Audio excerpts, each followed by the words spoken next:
And our mission is to make sure that all of the other oath takers are oath keepers. Gun confiscation is exactly what happened during the state of emergency following Hurricane Katrina in New Orleans.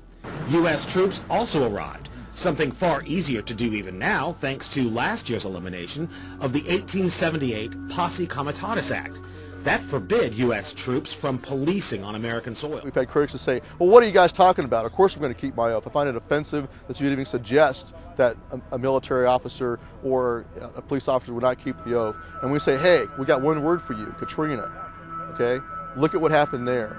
And so we want to make sure there are no more Katrinas. We don't want any more of that.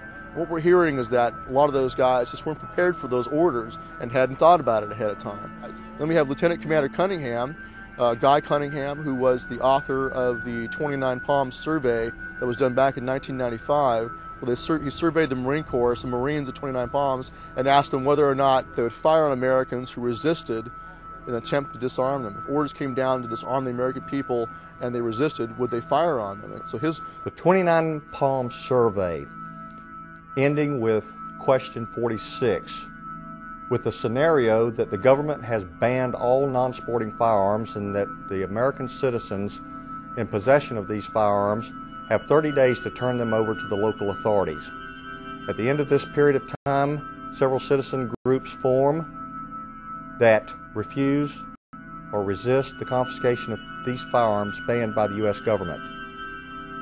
Marines were asked whether or not they would fire upon U.S. citizens who refuse or resist the confiscation of firearms banned by the U.S. government. And I found this very difficult to swallow. 11%